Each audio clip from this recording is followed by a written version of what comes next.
Weekends with Winnie. Oh, my people. I know I'm spoiling you guys. 2 weekends in a row. How you doing? I had to. Kwa sababu, there's just so much going on. So much. So much is going on. Lakini, take 2 seconds. Maybe 3 or 5. Vuteni stool. Songeni karibuni kidogo. Mnikaribia kwa sababu it's gonna be fire.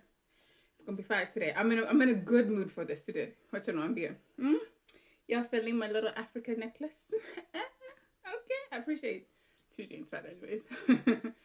Lakini, it is what it is, eh? Gotta represent Mama Africa whenever possible. Okay? We out here. Yeah? Across the continent and throughout the diaspora. We here. We're winning, we stay winning. No matter what the enemy tries, we stay winning. Eh? As the prophet himself, Kendrick Lamar, he said, what? If God got us, then what happened? We gonna be all right. Hallelujah. It is what it is. So invite your friends, wakaribishe, friends and families and frenemies. Let them know what's up. It's about that time. It's another Vuta Stool Saturday here on Weekends with Winnie O. Y'all know what it is. Share, like, follow, subscribe, all that good stuff. And let somebody know, okay? That Winnie O coming to you straight, real talk, okay? With the quickness.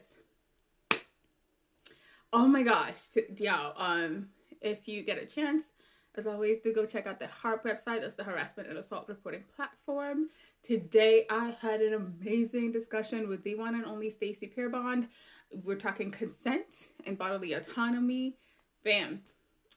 Definitely, it does cover topics that are, 18 plus, So, go check it out. For, all the good stuff. But it's stuff that we we need to normalize in conversation. It's stuff that we need to demystify and not continue to look at, oh my God, it's taboo. We cannot bring it up. We cannot talk about it because it is really affecting people's lives out here across, various sectors of professionalism, of social interaction, and just daily lives. So yeah, go check that out at HARP. Usual tag. You know what it is. Also on Thursday, I did an amazing interview with, again, the one and only Kelly Hopkins. She's the Director of Research and Development for Correlation One, Data Science for All. Please do check her out and check out the competition. They currently have rolling applications open for people interested in upping their data science skills. So, fam. And the best part, Vuta Stool, my friend. The best part, the program is free, my friends. It's free, it's free as long as you qualify. So please, if you're eligible, please do apply. The first round of applications is ending August 1st, which is actually tomorrow. But good thing is the application is so simple to apply. The first round of applications is so simple. Fam, you can't miss it. If you're interested, please go check it out. If you got your stuff together, make sure you dust up that resume. If you got your stuff together, it should take you probably 15 minutes if you have your ducks in a row. Okay? You can do this. So, you know me. I'm all about connecting y'all. I am the plug. When it comes to resources, I am the plug. If it comes across my desk, you guys are going to know. You will know. Okay? So, I will tell you that. It is important to support your community, not just in words, but also in action. Because to me, I'm like, that is how we all elevate. And that's how sisi sote tuweza kula.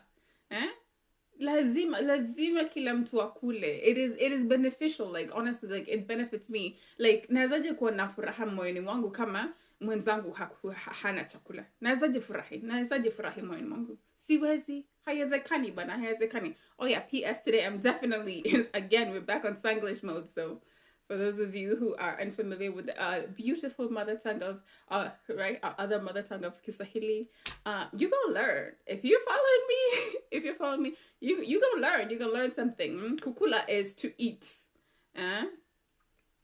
Chakula is food. Mwenzangu is my friend, my neighbor. Like I was saying, how can I be happy if my neighbor is not eating as well? How can I be happy if my neighbor also doesn't get the same access to the resources that I possibly have? If I can help them get the information they need to elevate as well. That's the context of what I was saying. So anywho, so let's get right into it, because if you saw the promo, we're talking about workplace harassment and hostile work environment, and tying that into the Black mental health crisis, because that's what it is. Let's be honest. In this day and age, with everything that's going on, it is a mental health crisis tied to these toxic workplaces that perpetuate systems of abuse and harassment in general. No bueno, no bueno. We will touch on COVID updates. Yeah, you know what it is. And what Papa Joe got going on for us. We'll also talk about just the Olympics in general. Folks getting banned, disqualified, and all that jazz. And what is the common thread in there? You know what it is. And then we'll bring it on home with a little shout out to y'all know I gotta give my data as I shout out there. So the taxationship traps, look out for those in 2021. So let's get into it. So in recent months we've seen several athletes either get banned or excuse themselves from these Olympic competition and other high-stake competitions, oftentimes citing mental health concerns. And it's interesting that even as they sit there and say, or that rather they stand up for their mental health and say, I am making my mental health a priority, because for the longest time, right, even just the topic of mental health was oftentimes seen as a white people thing. So like Black people, we don't have mental health issues. Africans, if you're African, like how can you have mental health problem? You don't need to do zawazungu, and it was oftentimes very dismissed. And over recent years, we've seen the shift where people are understanding that this is something that is not unique only to white people. Like clear, and because that's the thing, right? Intersectionality matters. I'll keep saying that. Because it expresses itself differently among us melanated folks of various lived experiences.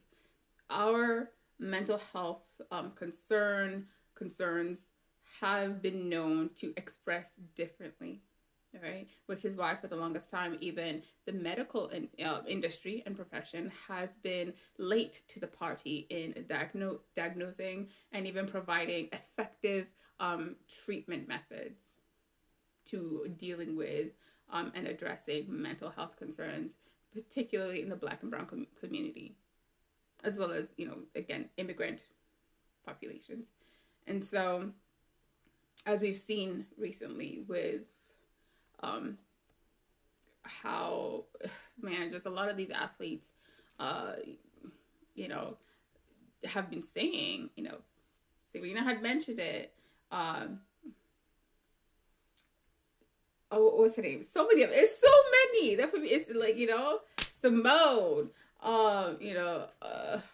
Naomi, like all these people have been out here saying, listen, my mental health is suffering and I need to handle that.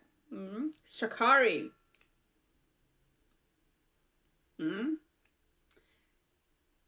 And it's so interesting to me that on and off the Olympic stage, across every sector of Black excellence, we're seeing folks really finally rise up and say, this is an issue that we have been navigating hostile work environments. People are navigating very toxic and hostile work environments, but still being expected to perform at their level, their best level of excellence. And I'm like, how Sway? Make it make sense to me. Like how do you expect, like how make, because that math ain't mathing out for me. Like make it make sense for me. And the thing that dominant culture doesn't realize is just the emotional labor that it takes to navigate these toxic spaces, and the resulting exhaustion that comes with having to put up that front, having to code switch, having to to take it on and just like, oh, just take it by the chin. Like, no.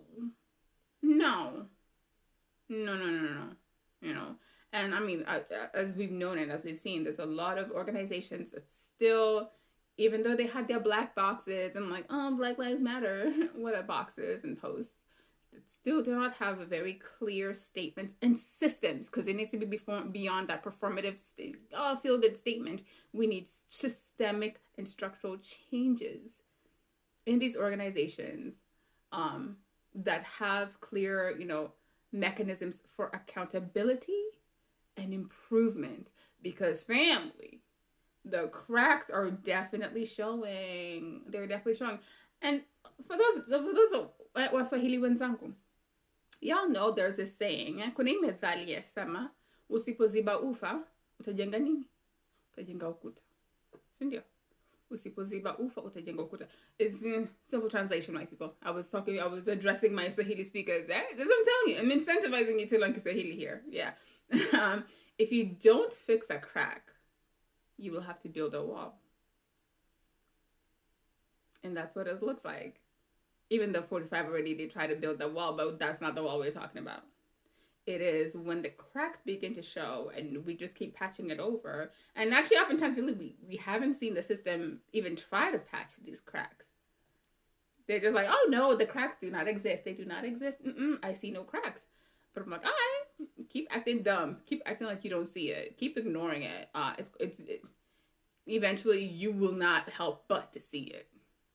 Because then you're going to have to build a whole new wall where that crack propagated from. And speaking of cracks, I'm gonna put my civvy hat on for a second, right? When we look at crack propagation, right, how cracks form and continue to move about, it always follows the path of least resistance, meaning there's already existing weaknesses. There's an existing weakness flow path that it will follow all the way until it meets that stopping edge.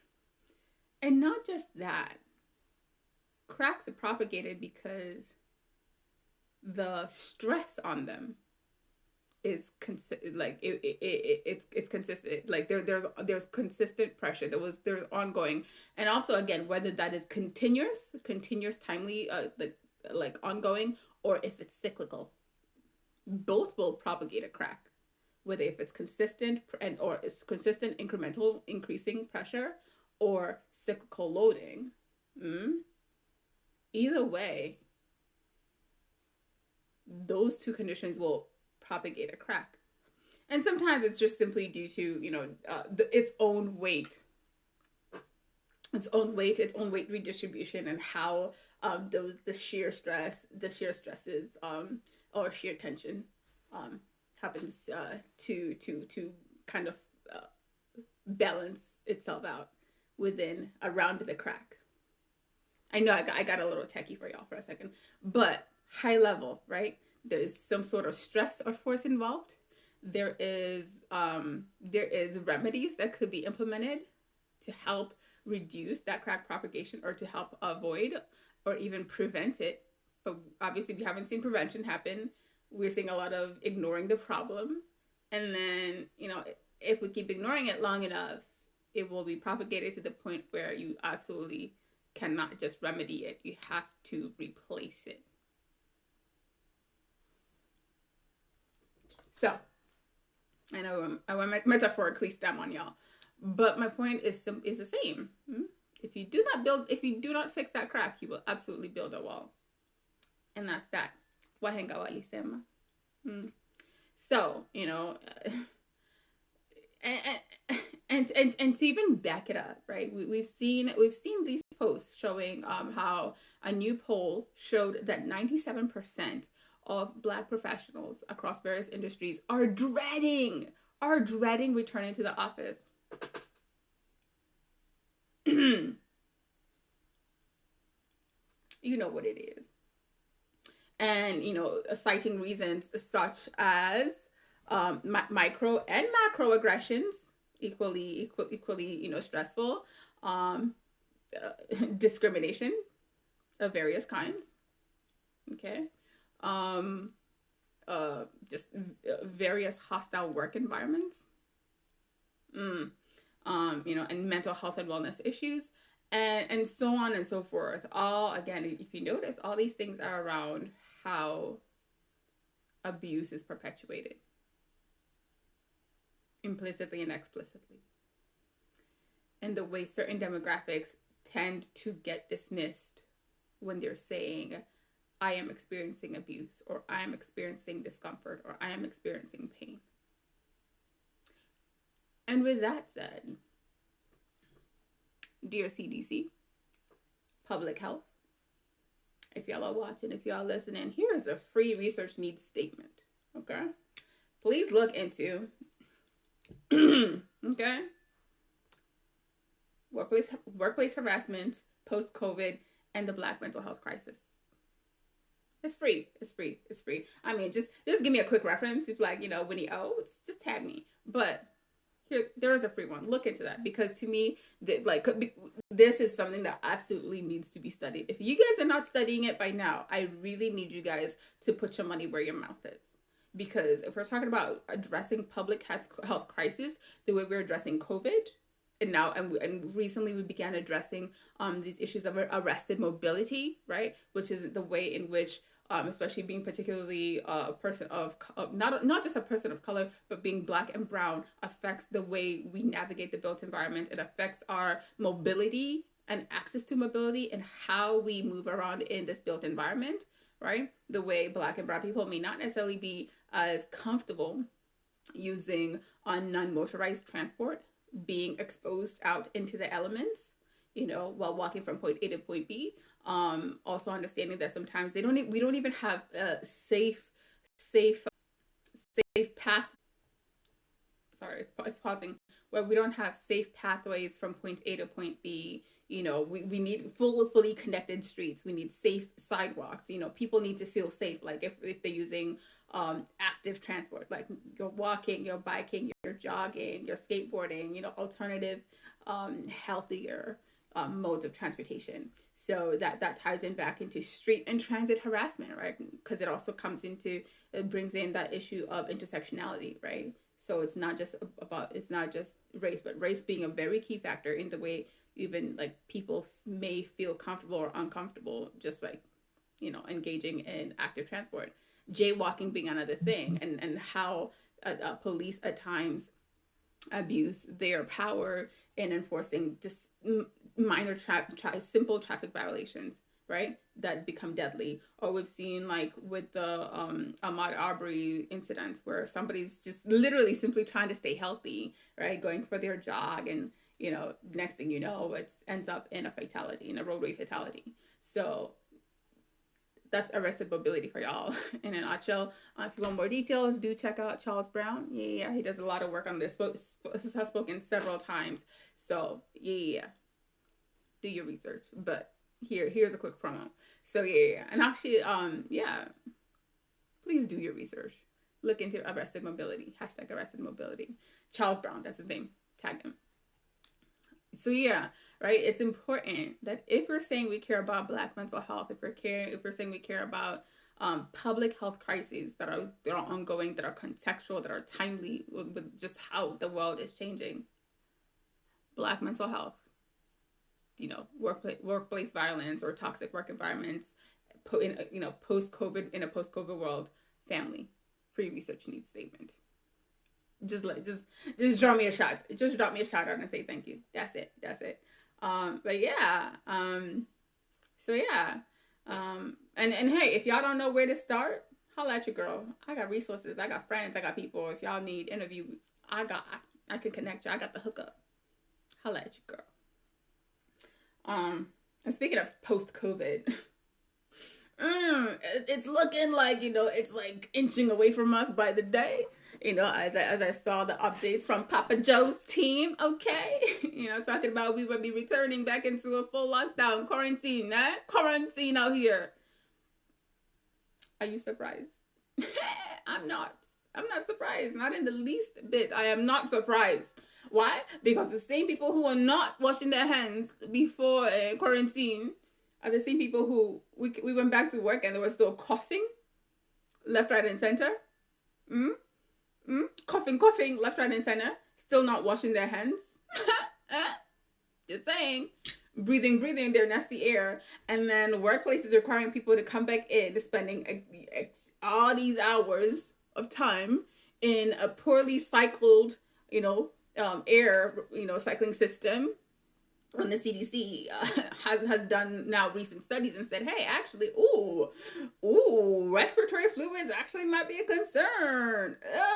Stuff that have gone through your mucous membranes might be a concern. Maybe you shouldn't be in enclosed spaces together with strange people for more than 15 minutes.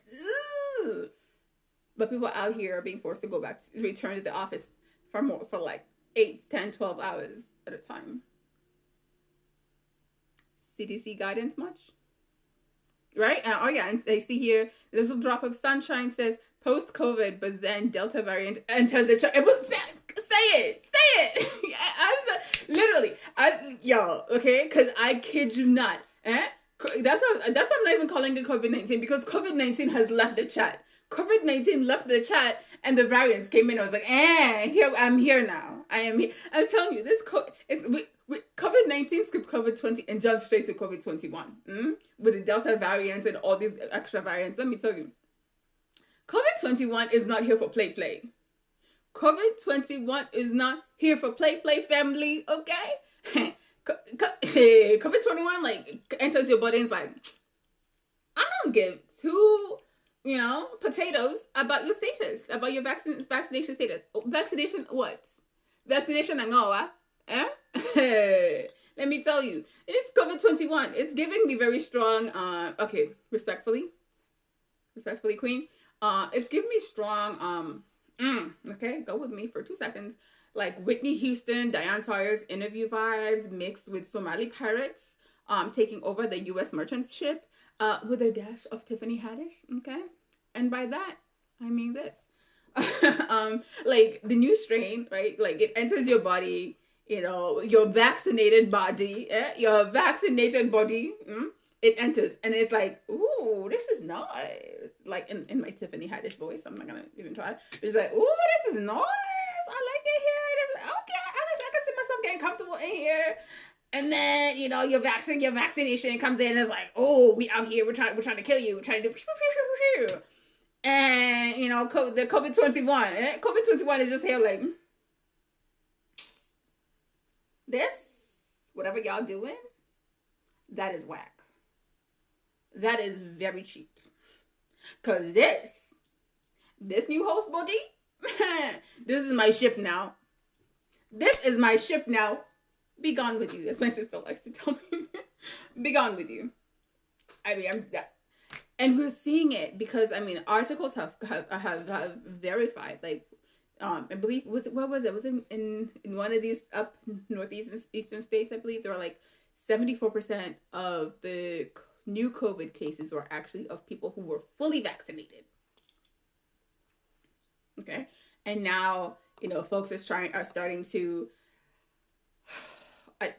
imply that vaccinated people who also are not wearing masks out here, that they're now calling them super spreaders, right? Folks went from being, oh, thank you for being a hero, to, oh, you're a nasty super spreader, you Jeremy McDermster. And I'm like, listen, as for me, I'm still out here wearing my masks. I don't care, because you know what? This mask life, I'm loving this mask life. I do not have to smell people's nasty breaths anymore. Yes, I said breaths, not breath. I know. It really has been saving me on my lipstick usage. How you doing? Okay.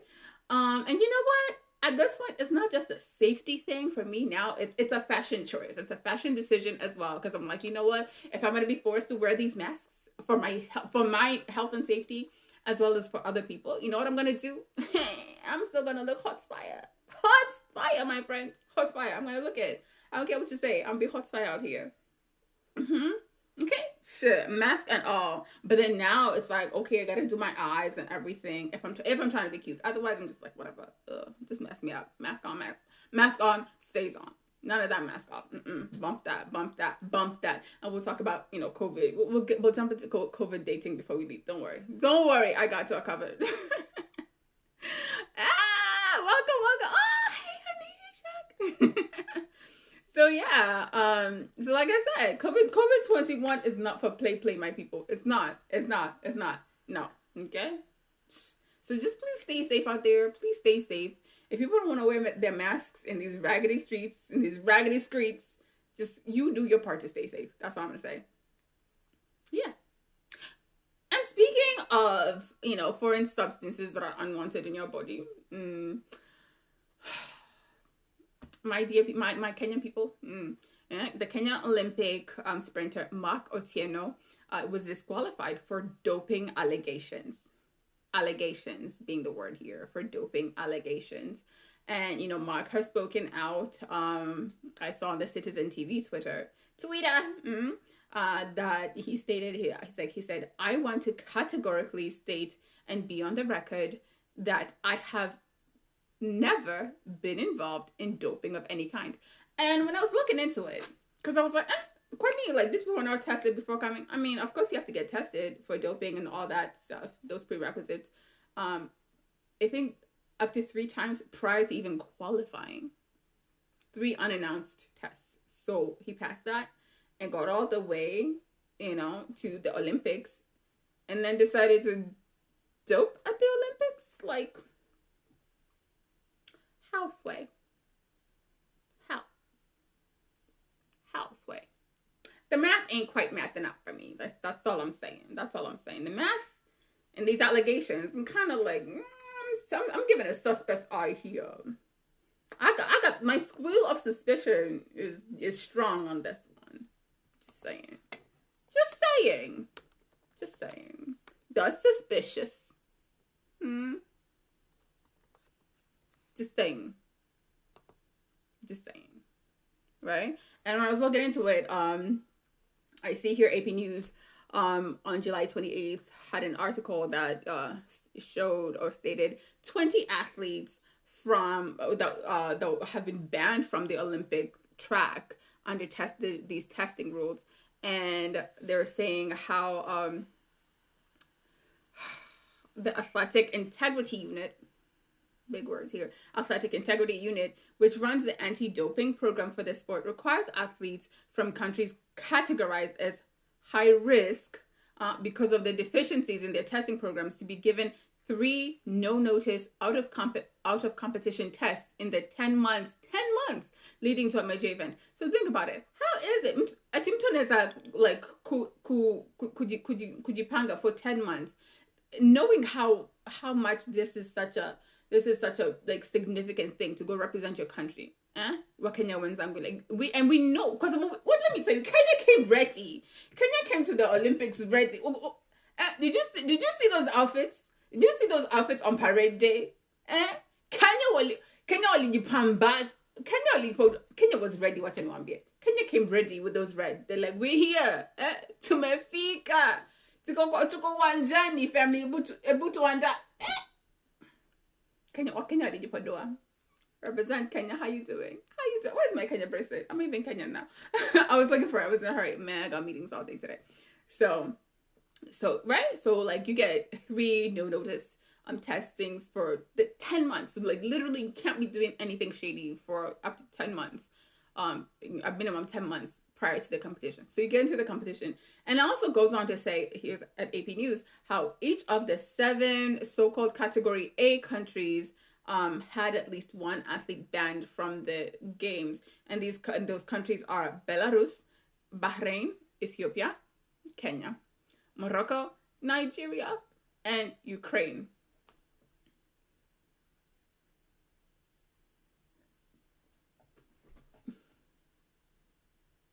And yeah, for me, I'm just like, this math still ain't adding. I'm like, these allegations, somebody better follow up. Because especially if Mr. Otieno here is saying, like, I had nothing to do with this, I have not taken such substances. I'm like, at the very least, these allegations definitely do need to be taken seriously and followed up on, so that, because again, it's not only costing a nation the opportunity to compete on this international stage, but it says something about the way, as we've seen, how certain people, how certain demographics it seems like they are being targeted. And that's just the facts. Or rather, trying to get painted in a particular light in this competition. I mean, I guess, you know, if you can't beat them, trap them. That seems like, because you've even seen, like, you know, with Simone Biles, and even in the past with sister Serena Williams, where when you overperform and you really set the standard so high, these institutions keep trying to find ways to cut you down. It's like I said before, where the system tells us, "Oh, be excellent, be the best you can be, but don't be too excellent. Don't embarrass me. Yeah? Don't embarrass dominant culture. Oh, if I can't see myself competing at your level, then I will change the rules." Right? That's why we see that habitual, like, moving of the line of what is the expectation when Black and brown athletes meet and surpass the expectation, then they are penalized for being too great. Make it make sense, family. Make it make sense. And so for me, at this point, I am absolutely of the you know, team of the understanding that, you know what, let's just make our own. Don't just boycott. Don't just boycott. Create your own. Put it at the same time. Competes. Let's see who shows up. It's time at this point, I'm fully about, you know what, if it becomes very clear when, like, they don't want you in their spaces, because you were never intended to be competing in those spaces. It was never built for, when those environments were clearly not built for you, and it's becoming more and more clear that you're still not welcomed. They haven't got to the inclusion part. They got to the diversity part, but they didn't get to the equity or the inclusion part. So that's why I keep calling out the performative diversity of it all. Ain't nobody got time for that, family. Ain't nobody got time for that. So, boycott, create our own, and keep it moving, keep it pushing, you know? Like, man, it gets to a point where you literally got to stop begging people to sit at their tables and to eat their raggedy meals, their raggedy unseasoned chicken.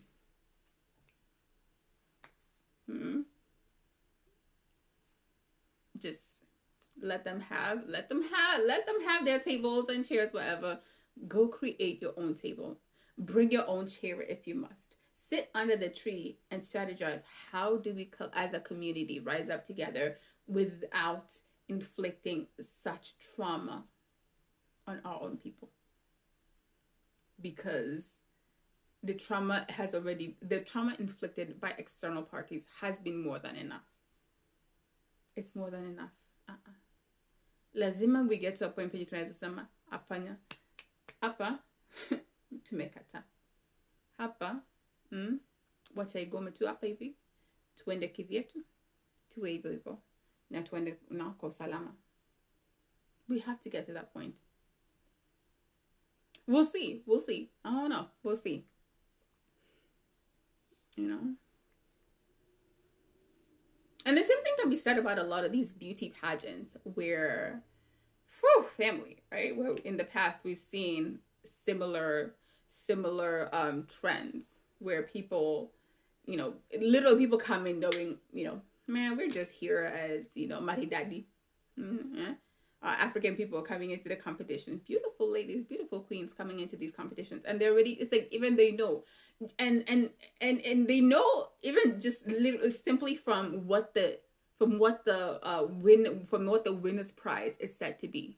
At this point, right, we're talking about these beauty competitions, and the competition prize is, oh, you get to be spokesperson for this brand that has 0 products for black hair, for the 4C, for the 4-range or like coily, curly, textured hair. 0 products. So unawezaje win? How can you even like anticipate winning to represent a product line that literally did not have you in mind whatsoever in any of their product creation, promotion, merchandising, none of that. You are not their demographic. How do you even expect yourself to even think, oh yeah, I can win that? Because then, but that means, but you winning requires them to literally change their whole model of who their demographic is. That's the real questions. Okay. You know, and for me, it's because I've seen this live. Like, it's not something that, I mean, yeah, it's one thing like we thought of anecdotally, but fam, like, I have seen it na machanguivi ni meziona, you know, because I've been to at least one of these competitions. Okay, you know, one in particular that was very closely synonymous and tied to a previous infamous insurrectionist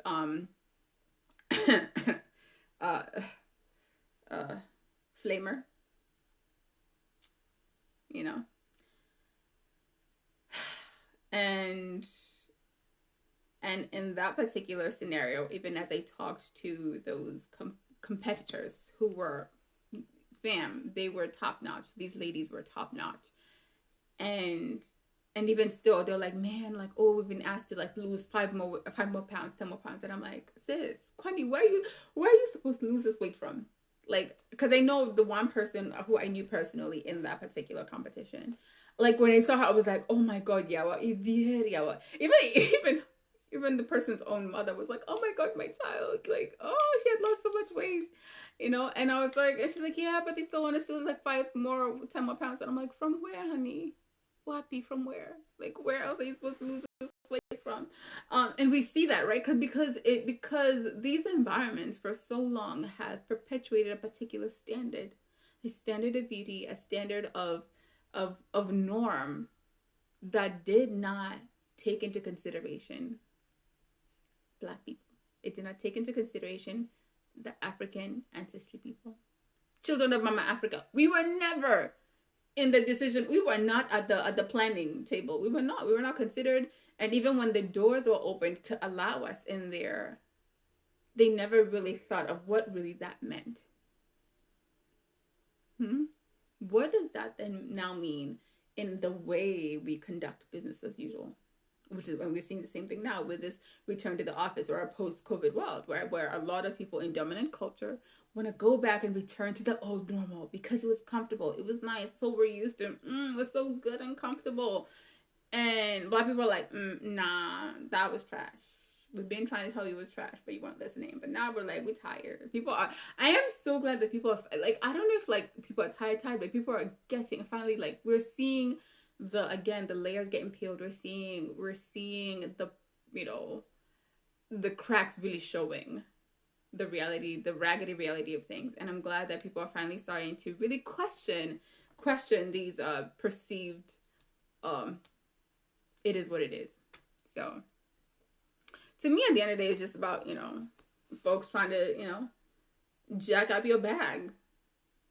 Because Black people, I see y'all, we're rising. We're really finally catching onto that generational idea of generational wealth and then put into building and, you know, creating sustainable wealth, right? Generationally. And what that means to us, not only individually, but as a community. And, you know, we got to secure the bag. Secure the bag. You know, multiple ways to secure that bag. And like I said before, as the prophet himself, Kendrick Lamar, said, you know, we've been hurt. We've been down before, family. You know, when our pride was low, looking at the world like, where do we go? Family. Homie, you jacked up. But if God got us, then we gonna be all right. Do you hear me? Do you feel me? Yeah, we're gonna be all right. We're gonna be all right. Absolutely. Speaking of, you know, things that we're gonna be all right through, things that we're gonna make it through, family. Do y'all remember how dudes, when we started getting into COVID, for those who were in the dating situation, how dudes are quick to, like, remember, because there's usually that thing called cuffing season. Dudes pushed up cuffing season real quick when COVID hit. Dudes are trying to secure a body, a housemate, a roommate for COVID. Because they must have saw this coming. They're like, I need a, you know, I need a cubby buddy. And so it came and went. And then now, and we saw this trend where, like, you know, it really affected the way dating happened. And I really hope people, you know, folks, more people are going to research and really write about how COVID really impacted the relationship dynamics. That's another free research needs statement out there. For those of you who do research on these things, I'm giving y'all free research needs statement. Follow me just for that.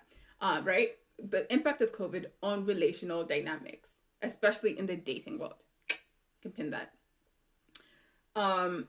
And so, but now, right? And then people got comfortable because, like, you know, dudes are still trying to meet up out here in COVID, but the women are the ones who are like, no germs. Ugh. You know, people got to worry about STDs. Now you got to worry about STDs and COVID out here. STDs, pregnancy, and COVID.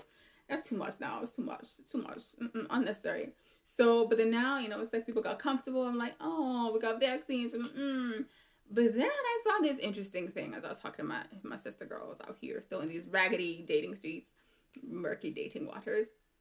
Is this textationship trap where these dudes have y'all see about that the meme about you will not good morning me to, you know, to death. You will not good morning text me. Apana no to make a tab. Good morning, good afternoon, good evening, and that's all you really ever say. The next day, good morning, good afternoon, good evening. Nothing. There's no substance. Like, listen, if you're not, it's dating in COVID. I think for me, like, that's the kind of the silver lining with the COVID I'm looking at in this dating in COVID season. It's like it really required people to get creative. It really did. It was like, you gotta be creative about your ish, right? Or if you're not gonna be creative, at the very least, be a bit more intentional with your stuff. You can no longer be just a lazy, superficial data. If you're saying you're out here, oh, you want a serious relationship, you want, you know, you want somebody, you know, somebody who could be with you, could build something. You cannot build on good morning, on 20 good mornings, and that's it. You cannot build on good nights, queen. Yeah. You will not textationship trap me in 2020 or 2021. You will not. I refuse. You will not. You will not textation me to death in 2021. Apana nimekata adagi okunyare siwezi my friend ikae enda. Next. Ladies, do not fall for it. Please do not. I just come home because single for how long? You're not that desperate. No. Get creative, my friends. Get creative. Ask for suggestions. Ask for ideas. Be intentional. Don't waste time, because COVID may tell one thing. Tomorrow is not promised, and there's great opportunity for innovation. So you know what that means? Be intentional today, and be about your business, whatever that is. Whatever it looks like for you to be walking in purpose, do that. And don't be like, if you're not in alignment, if you're not trying to, you know, support or be with me walking in that alignment, then let me be. Let me be about my business, family. And that's that. Otherwise, it is what it is. It has been a pleasure. I love these. This is good.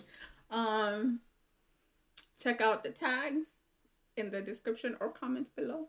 And I hope to catch you guys on the next Vuta Stool Saturday here on Weekends with Winnie O. You can find me on IG at Miss Winnie O, or across the platforms. You know what it is.